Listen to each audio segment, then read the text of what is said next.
finally, dumating na itong CX-4RR natin. Nasukat ko siya. Kaya ang sarap niyang gamitin. Para siyang pinanganak para sa akin. Sukat kami. Yes, finally. Meron ng inline 4 uli sa market na 400cc dito sa Pilipinas. Ito ang sagot sa lahat ng tanong. The missing link, ang CX-4RR.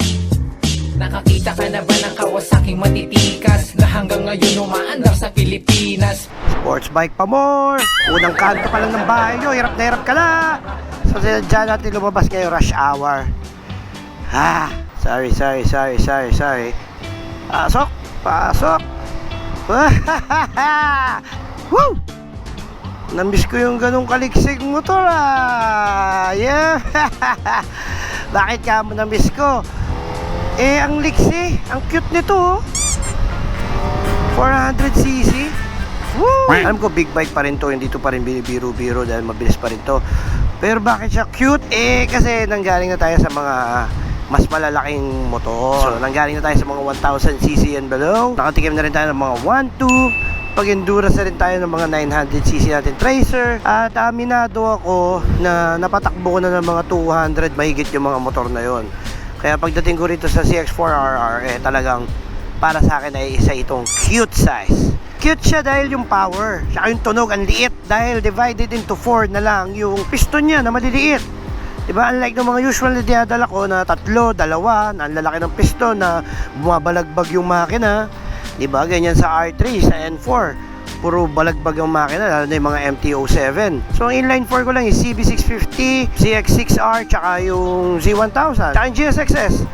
Yan yung mga na-drive kong 1000cc. Kaya alam na alam ko yung mga lagabog ng makina ng mga yun So yun yung mga napansin ko rito. Kaya siya cute. Pero in terms of size, oh my God, para siyang pinanganak para sa akin. Sukat kami. Ang sarap niyang imaneho para sa amin. Mga regular na 5'5 and below. O yun, siguro 5'7, 5'8. Pwede ka rito. Pero tingin ko mga 6-footer ka rito. Awkward ka dito sa CX-4RR. Anyways, back tayo sa topic. Unang-unang tanong. Boss Arch, ba't bumili ka ng CX-4RR? Dahil ba maganda gamitin? Dahil ba nakikisakay ka sa hype? Nako, ganito. Ang totoong story na ito mga Kasiwa Nation is ito ay binili ng asawa ko. Saan paano ito nakuha? Hey boss, Hammerman! Sa tulong ng Team Graffiti. Yes, si Boss Hammerman mismo ang naghanap nitong motor na to para may deliver sa bahay namin. Kaya maraming salamat kay Hammerman. Thank you. Gumamit na rin kayo ng paminto technique. Tignan nyo, may CX-4RR tayo dahil sa paminto. So ngayon, first drive natin sa kanya. Dali agad natin siya sa EDSA, yung pinakamatraffic. Kasi dati nagkaroon ako ng 10R, nagkaroon ako ng 6R, nakapag-drive din ako ng R6. Ini-U-turn ko lang sa West Service Road para akong lalagnatin sa hirap. Pero ito, so far, itong CX-4RR, nakarating na tayo rito sa Ayala Tunnel. Medyo hindi ako nagre-reklamo. Bakit? Hindi siya ganun ka-aggressive. Yes, hindi siya ganun ka-aggressive compare doon sa mga super sports na inawakan ko. Ito may ahon pa yung manibela nito Actually ito nga, nakatayo ako ngayon Hans, kaya pa Diba? Hindi katulad nung 10R nung ginamit ko. Yun nga lang, hindi ako makaporma sa tangke. Kaya na kayo yung tiyan ko. Ay, tintik-tipon ka. Kala mo nakadapa ako doon. Galawang suicide talaga yung pormahan ko doon. Yun yung reason kung ba't ang daming nagtatanong sa akin, ba't di ka nag-e-sports? Kasi wala nga akong makitang kasukat. And yet, finally, dumating na itong CX-4RR natin. Nasukat ko siya. Kaya ang sarap niyang gamitin. Di ba? Kahit nandito tayo ngayon sa traffic ko, hindi ako napapagod. Ito na siguro yung sagot sa tanong ng marami. Boss Arch, kailan ka mag-e-sports? Bakit nga ba nag-i-enjoy tayo ngayon dito sa CX-4RR? Pangalawa, sinabi ko yung sukat. Tugma kami. Hindi siya ganun kalaki, pero it feels big. Hindi rin siya ganun kabigat, pero it looks bulky. Loaded ang ganda ng pagkakadesign Tapos, naiangkas ko na rin yung asawa ko rito. At yung mismong asawa ko ang sabi, hindi siya ganun katulin, no? Maingay lang siya. Kapit mo, wag niya kaming idamay-damay kung ano-anong ginagawa. which is the experience ko na sa CX-25R. Enjoy the sound of glory.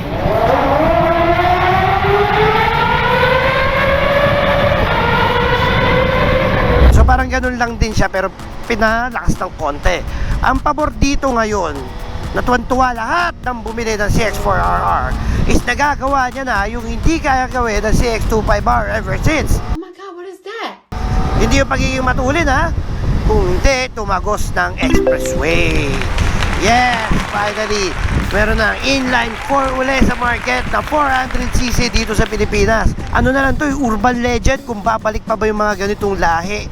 Pero ngayon, thank you sa Kawasaki, pinabalik nyo to. Nakita ka na ba ng Kawasaki matitikas na hanggang ngayon umaandar sa Pilipinas? Kaya itong mga aspiring big bike users, meron na kayong chance makatikim ng paborito nyo na inline 4. Diba? Dati wala kang chance eh. Kahit anong gawin nyo, 600cc agad. Meron, pero mga old models. Pero ngayon, bago. Diba? Kaya, nga dami talagang tuwan-tuwa rito eh. Maraming hype na hype dito. Sobrang dami kong gustong ikwento. Nagpapatong-patong na. Diba? Tsaka tignan pansinin nyo mga C1 Nation. Ngayon lang uli ako nag-vlog sa EDSA ng rush hour gamit ang sports bike. Ngayon lang uli. Never ako nagkaroon ng ganitong entry dahil I really despise, hinahihindikan ko yung ganitong senaryo, yung ganitong pakiramdam. No! God! Yung sports bike ka, tapos EDSA ka. Nako. So sa mga kaibigan natin, sports bike users dyan, alam nyo yung sinasabi ko. EDSA Gaming using R6, CBR 1000, talagang ngingiwi ka eh.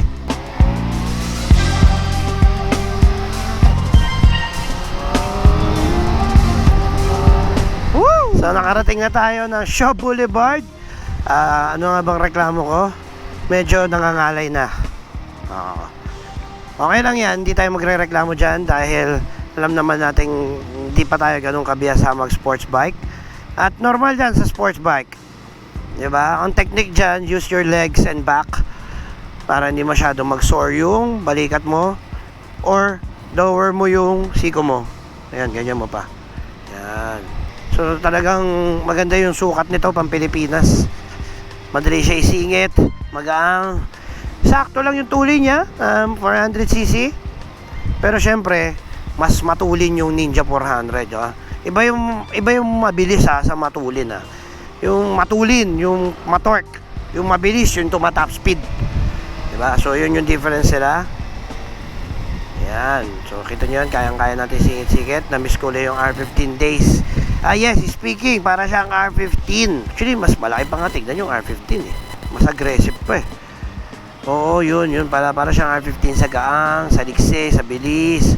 Kaya talagang, syempre, hindi naman kalakihan si Boss Arch. Sukat, diba? Parang she's the one. Ito ang sagot sa lahat ng tanong. The missing link, ang CX-4RR. Galing. Napakagandang motor. Solid. Motherfucker, I've been 45, 45, feeling like